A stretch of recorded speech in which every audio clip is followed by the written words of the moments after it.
मोकळा सुटसुटीत व्हेज पुलाव बनवण्यासाठी बासमती तांदूळ स्वच्छ धुवून घ्यायचे. अर्धी वाटी दही घेतलेले, फरसबी, मटार, शिमला मिरची, टोमॅटो घेतलेले, बटाटा घेतलेला आहे, तोंडली आणि गवार. ज्या भाज्या तुमच्याकडे असेल त्या भाज्या तुम्ही अशा चिरून घ्यायच्या आहे. त्यानंतर आपण इथे खडा मसाला घेतलेला आहे. कढईमध्ये 3 ते 4 पळ्या तेल गरम करायला ठेवलं.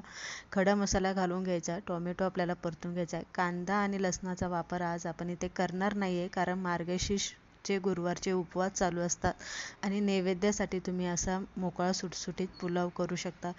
घरातले जे मसाले आहे ते मसाले घालून घ्यायचे. दही घालायचं, कोथिंबीर घालायचं, मीठ घालायचं, मसाला चांगला परतून घ्यायचा. त्यानंतर धुवून घेतलेल्या भाज्या आपल्याला यामध्ये घालायच्या, तांदूळ घालायचा आणि 3 वाट्यांसाठी 6 वाट्या पाणी परफेक्ट घालायचं, म्हणजे मोकळा सुटसुटीत असा भात इथे बनवून तयार होतो. 10 मिनिटामध्ये हा आपला व्हेज पुलाव बनवून तयार झालेला आहे. रेसिपी आवडली असेल तर लाईक, शेअर आणि सबस्क्राईब नक्की करा.